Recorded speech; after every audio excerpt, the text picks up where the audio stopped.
Hello, friends. Welcome into the Eric Zane Show podcast, the daily show where I discuss news, nonsense, and my personal adventures each and every day of the work week from right here in the Impact Power Sports studio. Impact Power Sports. You can find them online at impactpowersportsmi.com. I found a grave in the woods up north on my property. What?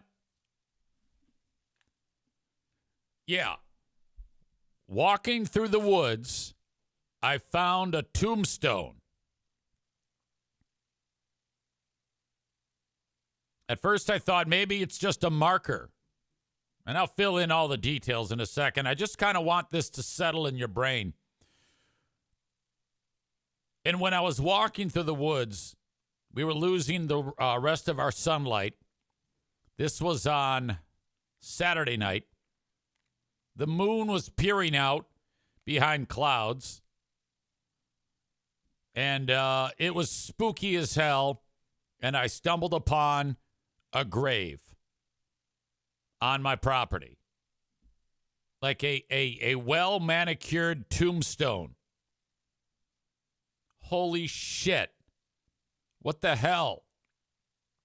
Okay, let me back up and give you the details. This is an unbelievable saga. It all started when I was driving onto the property. There's a 2-track road, and it leads to my driveway. About 100 feet before my driveway, this is all my property, this whole area. And I noticed that off of the road was a path that has not been there. And it was manicured, and it's on my property. I'm like, who the hell is going to make a path on my property? And it was manicured, and there was all the leaves were gone. And then there was like logs that were put on the side of the path. And I go, someone has created a path on my property. This is not good. This is like my worst nightmare. So I go ahead and I wander down this path. I park the truck. I wander down this path.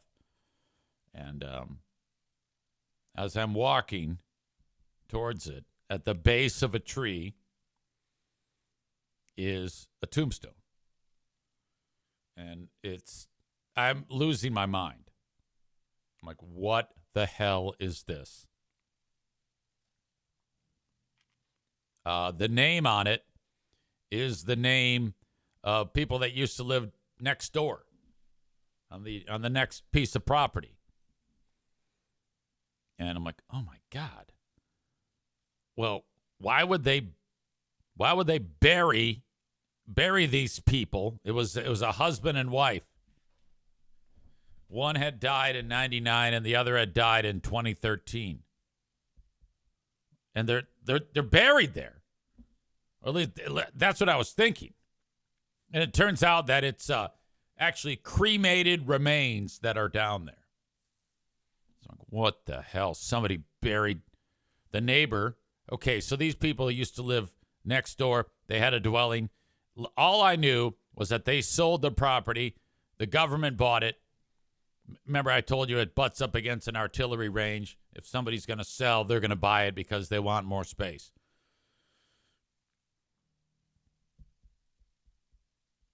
They tore down the dwelling. There's no evidence that there was anything even there. I remember these people because we were tight with everybody in that whole up north community when I was very, very young with my dad. He would like invite them over and whatever. I don't really have any memory of this. I have very little memory of this. But there I am looking at a grave. It's like, all right, I gotta do some research here. So I'm poking around online. I'm actually driving back because I don't have any cell service up there. I'm driving back two here after the weekend. And so I make a phone call, and this person answers the phone. And I go, hello, is this? And he goes, well, yeah, I am the son of the two people on that tombstone. This dude's name is Ray. And Ray sounds like an old timer himself. And the two people that were on the tombstone were born in the 1920s. All right. And this guy sounds like an old timer himself. So I'm doing the math in my head. When the two that are in the ground had a baby, they were in their 20s, and they had the guy that I'm talking to right now on the phone.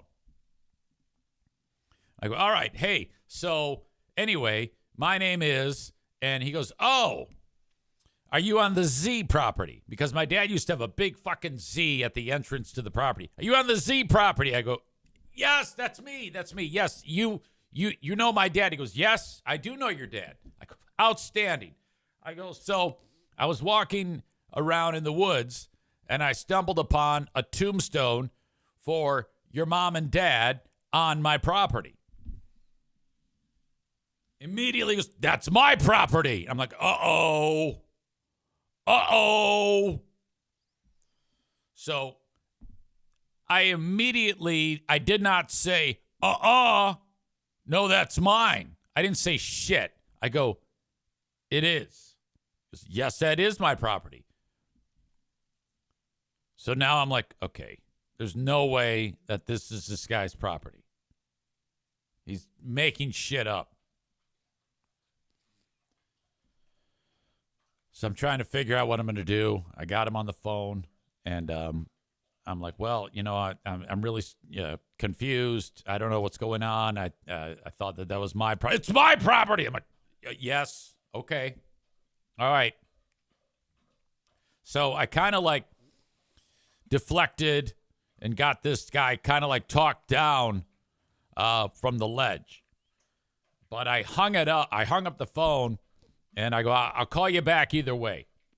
Now, while that was going on, I had also sent a message off to another person by the same last name. Turns out that the guy that I sent that message off on Messenger to was the son of the guy that I was just talking to. So you got the old timer who's in the ground, the not as old timer, his son, and now guy number 3 who I sent a message to on Messenger about my age. All right. So this is all like freaking me out. Dead people on the property. Somebody's saying, no, that's mine. And I'm saying, no, it's not. It's mine. But in the back of my head, I'm like, maybe it is their property. Maybe I thought that I had more property than I really have. Or I just have it wrong. Because I was under the impression that was. So thoroughly confused. But then I'm doing the math in my head. And I remember years ago, before my dad started to, his mind started to get a little fuzzy, he had showed me a boundary marker. And it just kind of like popped in my brain at that moment. I was like, oh, now I get why he showed. I think this old timer's right. I think I was 100% under the impression that was mine, but it's not. No big deal.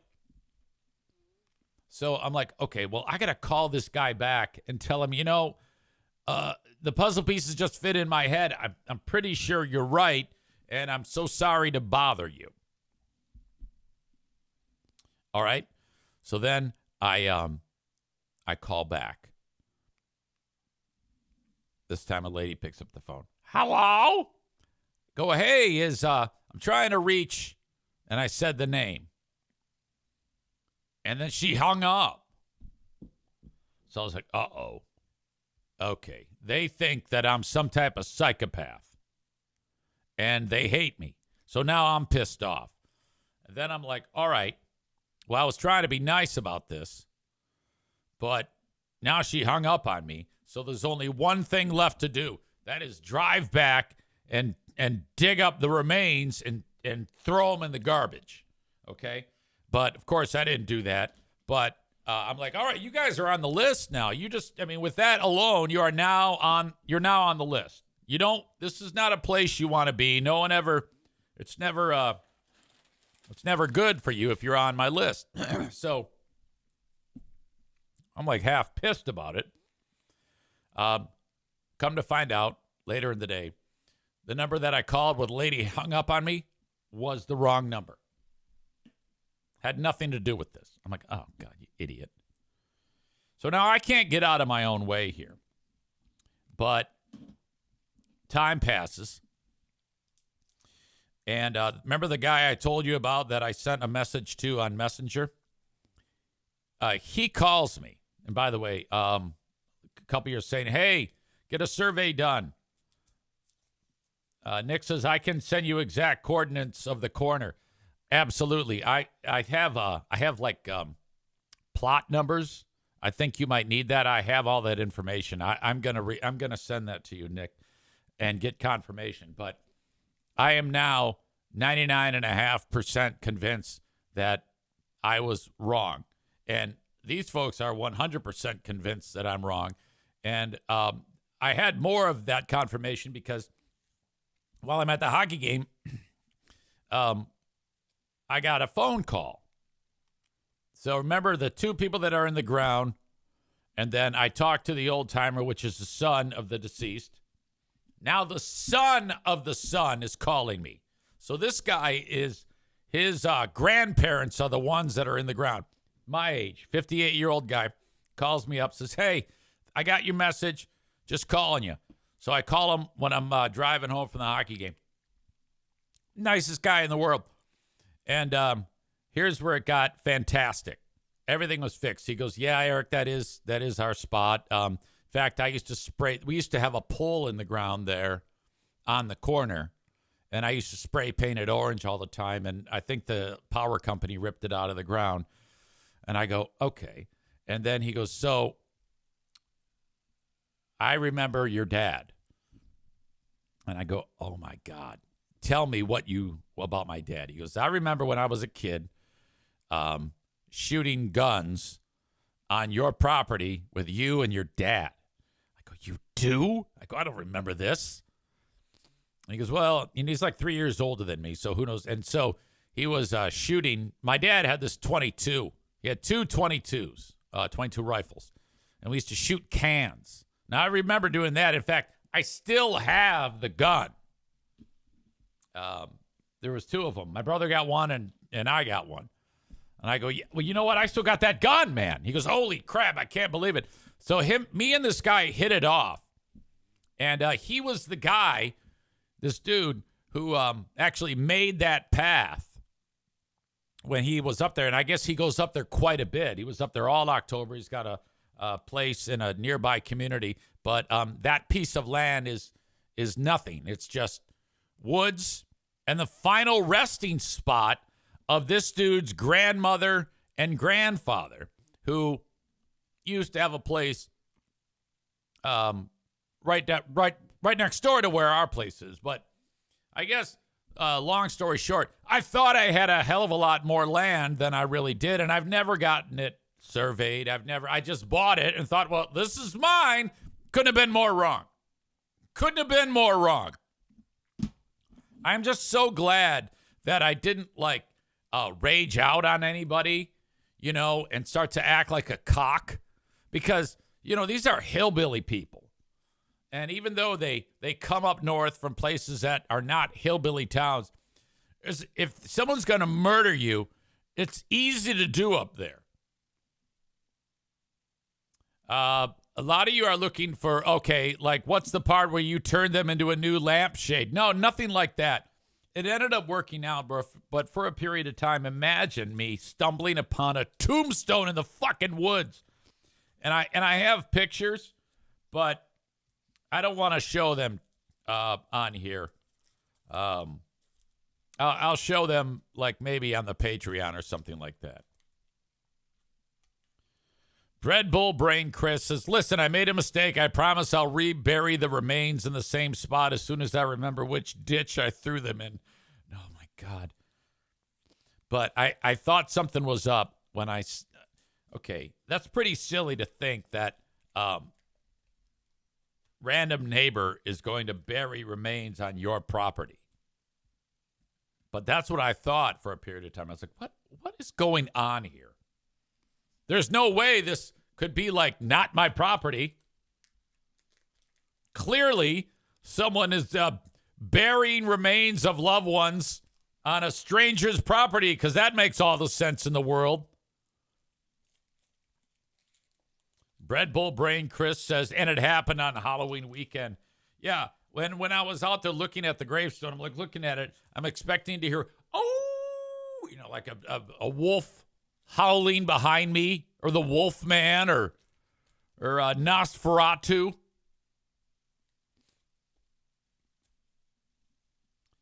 Nick says, get the app on X. $30 a year. You see every public and private boundary in the state. Super useful for finding public land.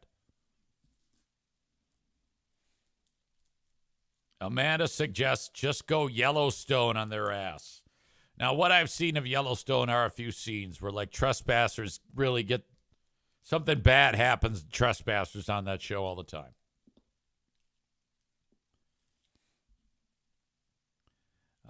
Mooney says, did they call you back and call you a nut job? Asking for a friend. Alan says, asshole of the day, easy for trespassing. Yeah, pretty much. Pretty much trespassing. So then when I was talking to Dude, we, during the conversation, by the way, he's from the city of Warren. That's awesome, too. Just talking to him, it's kind of like I made a new friend. And I go, well, you need to, I go, do you remember the old trailer that my dad had? He goes, yeah. I go, yeah, that's still there. That's like my primary dwelling.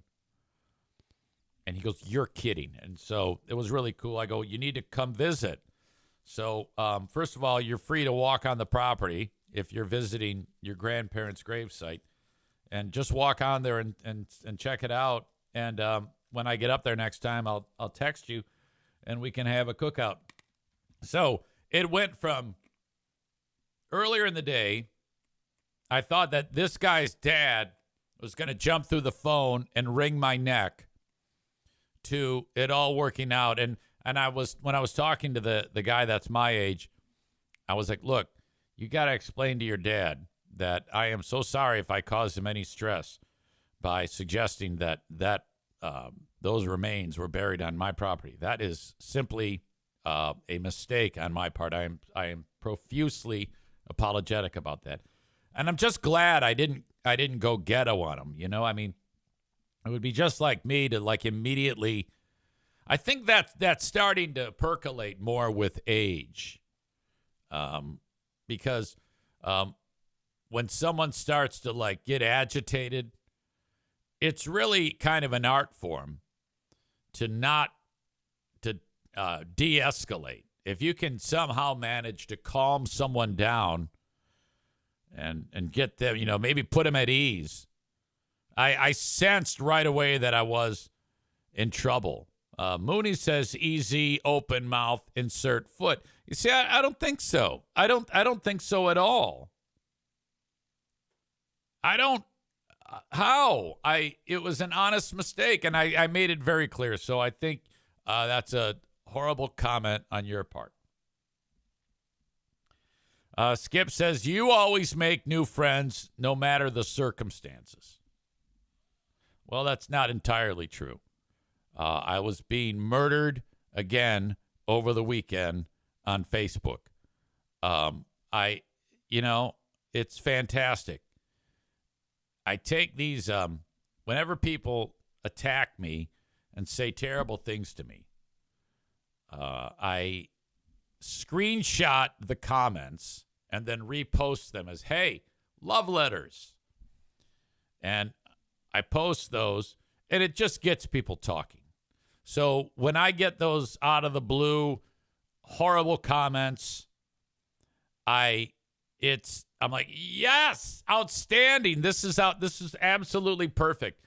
And some of the meanest things on the planet come out of people's mouths. I was horrified for them. Holy shit. By the way, Mooney says, what did Pooh Bear say about the grave? And, well, she was under the impression that, you know, as I was gathering information, there were periods of time, because we weren't together, she was with my father again. She was like, oh, my God, well, we got to dig it up. I'm like, no, we're not digging anything up. And by the way, when I saw the tombstone, I didn't think at first that it was remains there, but it actually is cremated remains. That was what was told to me by the family there. And then I said, so if you're ever in the market to sell, I want to buy this.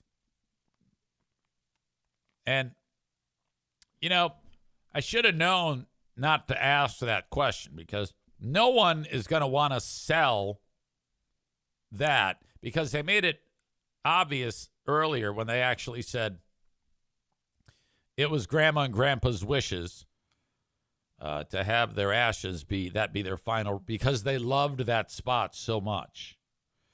And so after that, like minutes later, I go, so if you want to sell it, and if I was that guy, I would have said, idiot, I just told you that was their final wish to be there. Why would we sell it? Hey, yeah, just dig this up and take it with you. Or like, yeah, you can just have it. We don't want it anymore. I mean, that is probably the quickest way to establishing a haunted forest. All right? If there's some type of transaction to obtain those 5 acres of property, and then that process were to take place, it would be instant haunting. You would have 2 very upset ghosts at this point in time. And then I realized that was a stupid thing to suggest. So anyway. Back to this weekend of horrible attacks.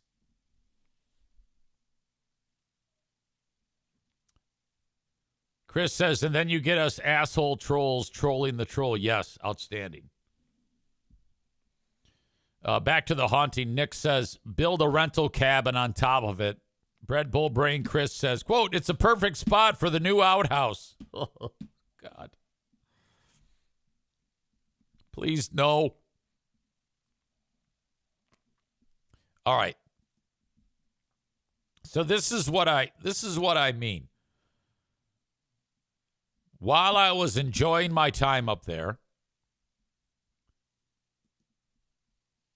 Pete posted this. Wow, what a joke. I just skipped around on the first half of his show, linked here. Terrible host and clearly obsessed with FBHW. He's apparently blocked, but still asks for pics from their page. You'd have zero career if it weren't for talking about them, and what you have now, I'm not sure should be considered an actual career. I actually feel bad for you after hearing you. You should move on. Thanks, Pete. Thanks for checking it out. I appreciate you being here and your insight. Keep on keeping on. That's how I handle these all the time. I never, ever match what they are trying to portray, which is hatred. Later on, Chris here wrote, You're, Y-O-U-R, the perfect example of a disgruntled employee that won't let the past go. You got fired over 5 years ago, dude. And then I noticed that below that comment, the same person answered his own comment. Yes, most people learn from it and move on, not Eric Zane. And then it dawned on me. He wrote the first comment, and then he answered himself. He thought he was writing with his burner account, but he wasn't. He was writing with his account that he posted the first fucking comment on. And that's what I wrote. I go, dude, did you answer your own comment? You got to remember to switch accounts. Yeah, that's amateur hour. Holy shit. Michelle here. She wrote, man, you need mental health. Huh? Didn't you want to unalive yourself over losing your job? Targeting people, you need help. Okay, I wrote, I think it's safe to say that we all need mental health. Well said. All right.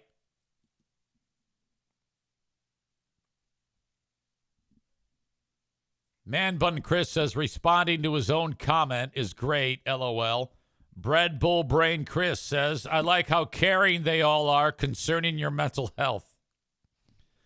Bob refers to guy who answered himself as pulling a stuttering John.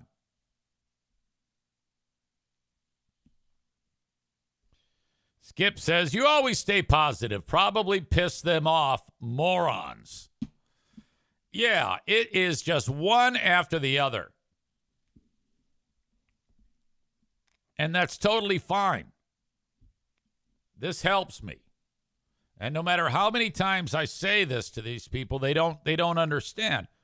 And I don't, they come onto my page, they pick fights, and what am I to do? I mean, I'm not gonna go ahead and respond in a stupid way and then get myself into trouble with the Facebook police. I don't want to do that. I'm actually thankful that they're there. It's so bad now that I posted a video, and I'll show it to you in a second. And it's one of the cutest things in the world. At the hockey game last night, it was a game when people can bring their dogs to the arena. So everybody's got a fucking dog there. It's great. In fact, we got a whole section of corgis. And during the intermission, they had corgi races on the ice. It was great.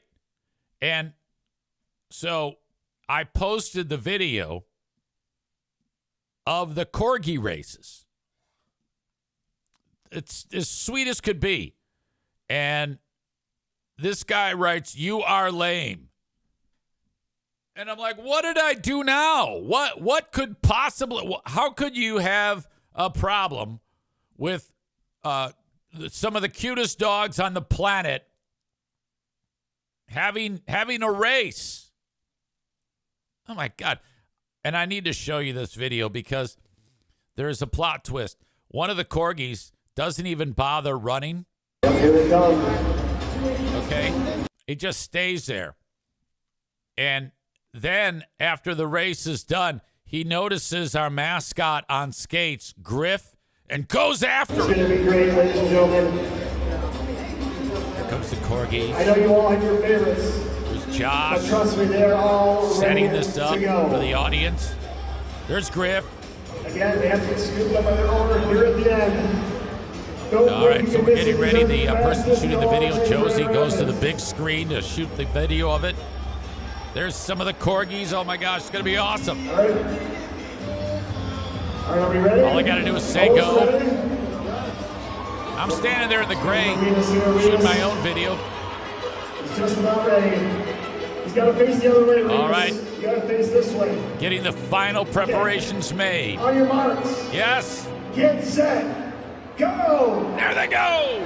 And the corgis are running. Oh, here we go. Here we go. And then whatever. This one, it doesn't matter. We'll have one Pick win. the dog up.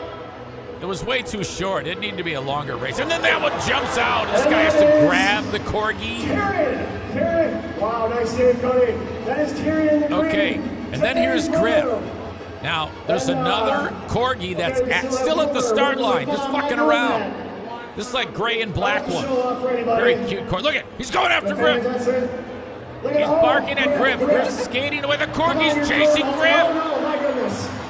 My goodness, loose corgi. Outstanding. Then he slides to a halt. He's like, all right, yeah, you better run. Not a fan of Griff. How awesome is that?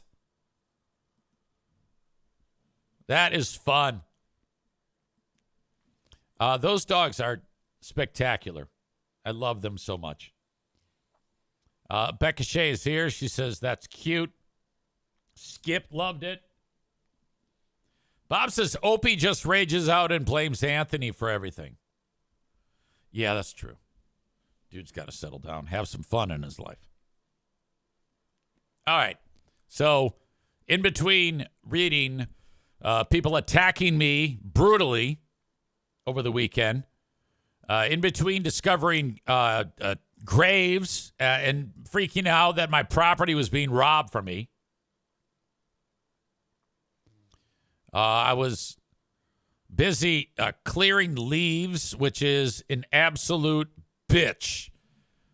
So the machine, it's a power leaf blower. It's not gas, it's electric, but it's pretty powerful. So powerful though that if I have a heater on in the trailer where it's plugged in, it'll trip the breaker. Whatever.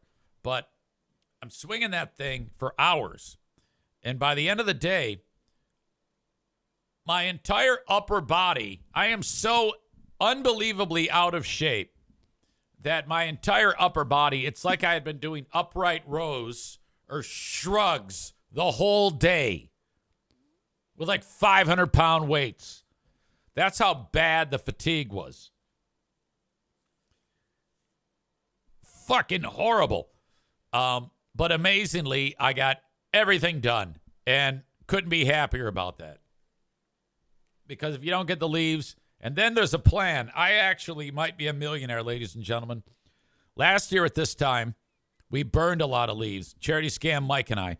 And the fire pit, picture a bunch of rocks around it and burning leaves on top, spilling out on top of the rocks and around the rocks. Just burning, smoldering. Springtime comes, and that area, morel mushrooms, which are shit, but everybody loves them. They sell for $200 to $500 a pound. Morel mushrooms, no lie. There is it's very difficult to replicate them. They very rarely grow in the same spot more than once, and no one knows why. I did do some research and found out that there's a couple dudes, Danish dudes, who have been able to create the right environment to grow them year-round indoors. But as far as outdoors, it's luck of the draw. You just walk around, you forage, you find the morels, you clip them, you prepare them, and you eat them. Now, I pulled out about 5 ounces of morel mushrooms, and there was probably about 7 or 8 of them. I clipped them. I did what you're supposed to do, and then I ate them, and it was like I was eating sand. They were horrible. They tasted like shit, and I don't know if I didn't prepare them right or what, but Mike said, you're an asshole, okay? You fucked it up. They're great. Nick says you may have found the secret sauce. Burnt trash and leaves. He's 100% correct. So what I did this weekend was I did that same exact thing. This is now 1 year in the future, right now. A year ago, leaves burning by the rocks. And then after I saw the morels 6 months later, I did some research. Morels like disturbed ground with what's left over after you burn leaves. And so they like disturbed ground, and that was the raking. They like burnt leaves. They like moisture. They like the right blend of shade and sun. And I'm sure temperature, time of year, all these things factor in. Now, if I have figured this out, all right, what I'm going to do is every piece of property is going to be every inch of the property is going to be a fire pit with rocks, and I will be replicating that and then selling those. Mike says, so, yeah, you'll be a millionaire. Let's do some easy math. If I manage to sell on Easy's Morel Mushroom Farm 1,000 pounds at $500 a pound. A lot of you could have probably done this in your head, but that's $500,000. Okay. Now, I'll tell you this. If I am right, some will say, easy, you have to tell the world about this. No, I don't think so. I'm not going to saturate the market with my technique. I want to be the only one. And then what I'll do is I'll pick out some of the finer local restaurants, and I'll be like fucking Heisenberg, you know, when he gives Tuco the sample or Crazy 8 the sample, and they're like, oh, man, this is good. Yeah, bring back more. I'll buy it off you. I will deliver samples of my easy morel mushrooms to the locals that have some finer restaurants, not like a stupid fucking pub food shithole. And I'll grow, I'll harvest, and I'll sell. Becca Shea says, I will help you pick them if you give me some.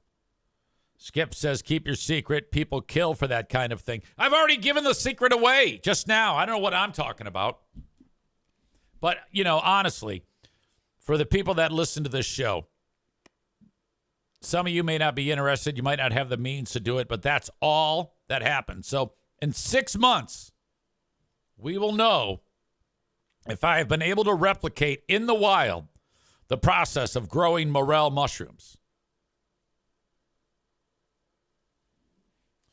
Bob says, this great idea will be right between Up North Rentals idea and buying Bosco's Pub idea.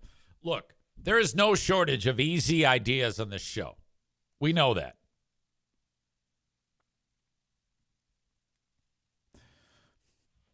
Man Bun Chris writes, quote, you may not have the means. It's a fire pit and leaves. That's not what I'm talking about, dick. The climate, the angle of the sun, the humidity levels, what's in the soil, these all contribute, dick bag.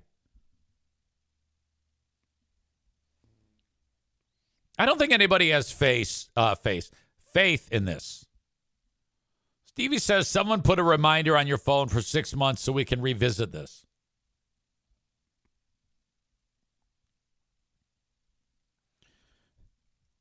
Man Bun Chris says, Easy's out there testing the pH level of the soil. Well, no. However, they grew once, so it's obviously perfect. Okay? All I need to do is replicate, and we're good to go. Right? Maybe. Possibly. Charity Scam Mike has zero faith. He says, you know, that's like getting lightning to strike twice in the same place.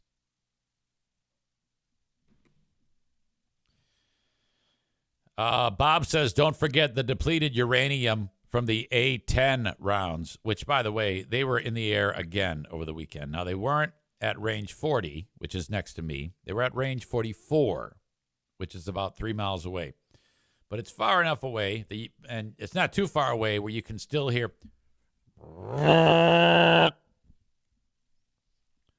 this ridiculous Gatling gun on the front of these things. God, incredible to hear that. IMKO says that would be so cool. The A-10 is so freaking sweet. It's going away, you know? I don't know if you heard about that. They're phasing those out. Obsolete. All right. It is, I believe, SNAP Benefit Day. I mean, that was November 1st, right? SNAP benefits so that folks who count on that to get food. There was a special on, I think it was Meet the Press on Sunday, about how 42 million Americans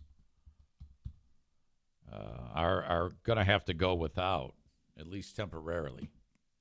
And I think they're trying to make something happen to fund that regardless. But as of right now, not happening.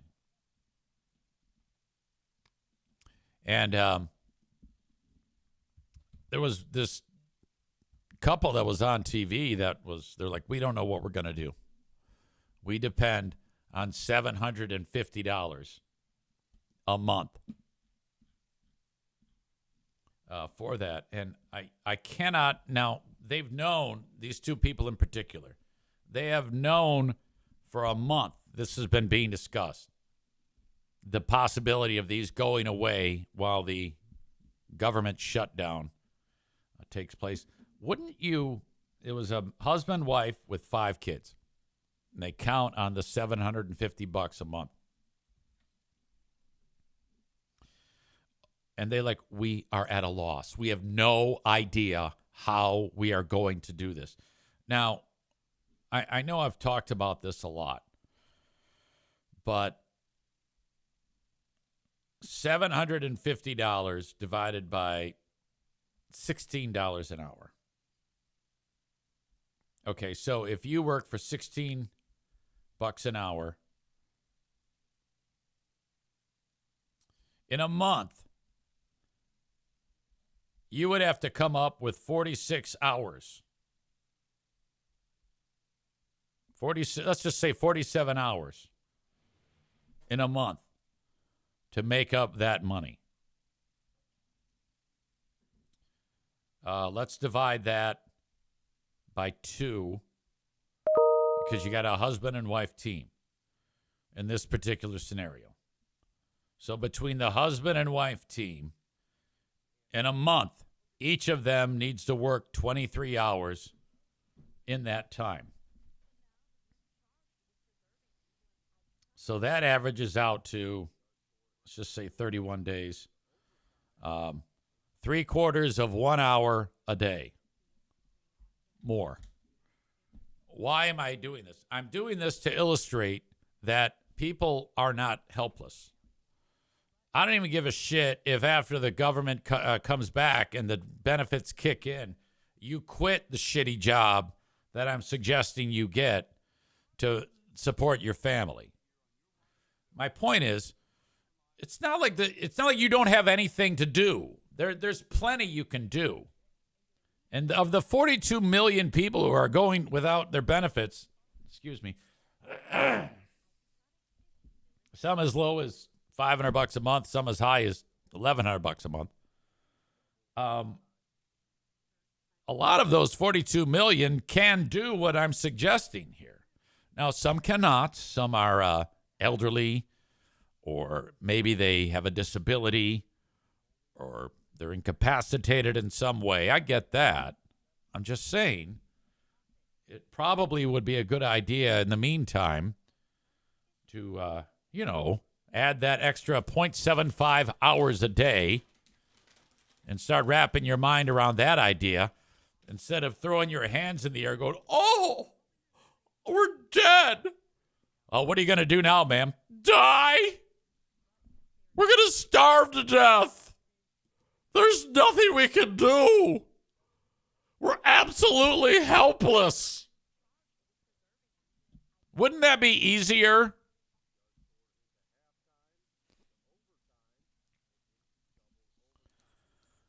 Chris adds, maybe, just maybe, her quote-unquote box should have been closed and 5 kids were a bad idea for that family. Alan writes, here we go again. You're not helping. You're not helping with here we go again. This is a great rant. All right? Shut up, cock.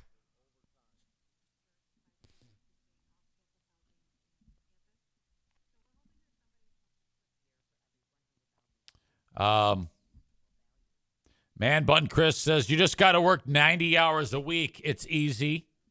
Come on.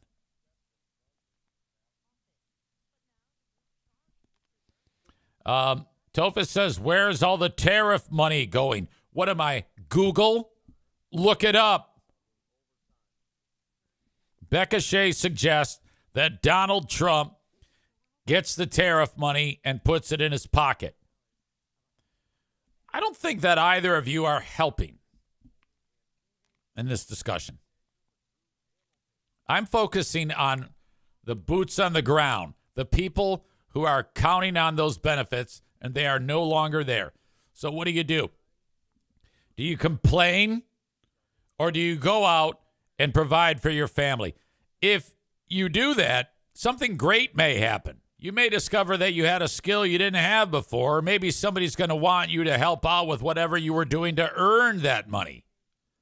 All I'm suggesting is move your feet.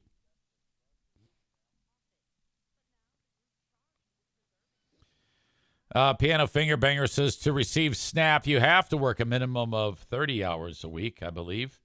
Google doesn't know either, says Tofus. All right, you're not helping me. Skip says it's not Trump's fault that losers don't want to work. Joe Martinez says once a crook, always a crook. Cole says, I'm guessing that each have a few 100 pounds to lose before they starve to death. Yeah, some of those folks, they could go on a fast and become ripped like Jeremy Kay. Alan says, don't worry, Easy. I agree with everything you're saying. Well, thank you. I'm glad. I was starting to wonder. Put them to work building that wonderful presidential ballroom. Yeah, I saw that. They ripped down a portion of the White House, and they're building a ballroom now. Now, I have no idea why they're doing that. It seems ridiculous to me. But everybody keeps bitching about it. And I don't know if that's going to change anything. I don't care that they're building a ballroom. I really don't. I mean, I wouldn't have built a ballroom if I was in charge. But they are building a ballroom.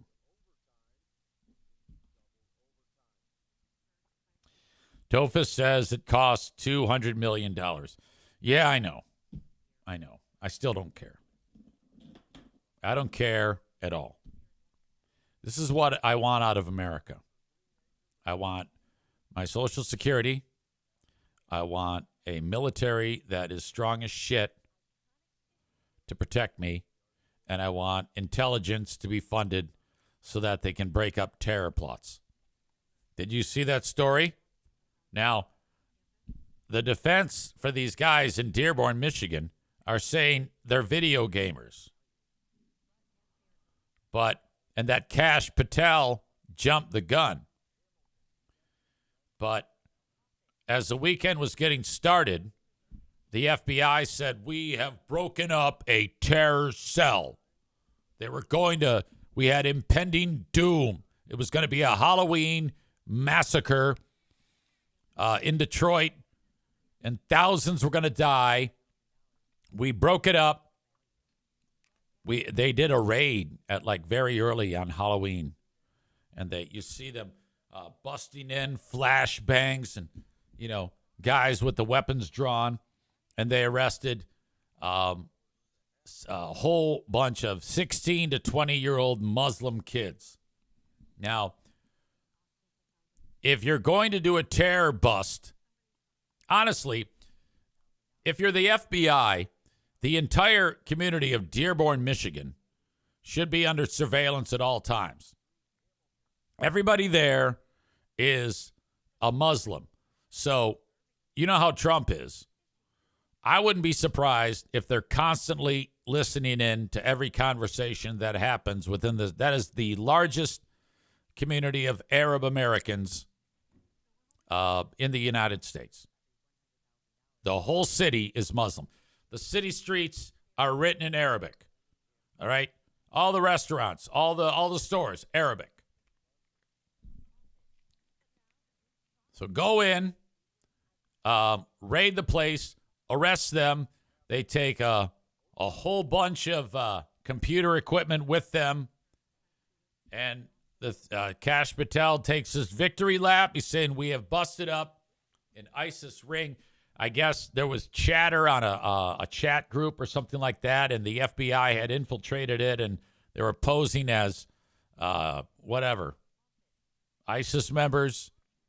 And they said, yeah, they're calling it Pumpkin Day. They're going to blow everybody up. They went in, got them, And then the defense attorney for these young people, like, yeah, this is stupid. Okay? They're playing video games. That's what they're doing. Now, I'm going to side with Kash Patel and the FBI here. All right? And this is going to sound horrible. But all I know is that members of ISIS flew planes into our buildings. Okay? So, based on that alone, I am going to say that the FBI is right. And even if these people were just getting ready to play video games, in the meantime, they should send them all to Guantanamo Bay while we sort this out. That is the way I would do this. I would take them directly. Is that still even a prison? Is that a thing anymore? Do we still send people to Guantanamo Bay? I would send all of those people to Guantanamo Bay immediately until we get some answers. And take your time getting the answers. Tophus says, yeah, fuck due process, constitutional rights, fuck that thing. And I get that. I get that all the time from people. People are saying that if you nab a gang member, you have to actually arrest them and give them due process. But this is actually my way of handling it. I love this, that they take gang members and don't give them due process. If there's any people that you want not having due process, it would be gang members. So if you're a gang member and you don't get due process, I love that. I support gang members not getting due process. IMKO says they are getting due process. How are they not? I have no idea. I'm only basing that on Tophus's comments, and he seems to know everything. You know, he's a huge bleeding heart liberal, and I love him for that. But I am not. So I am happy that the video game players were busted. All right. I have the workplace staff meeting to get to, ladies and gentlemen. And I'm going to send you on your way. I'll talk to you. Keep an eye out on Twitch because, you know, it never gives the message that I'm back. So I don't know why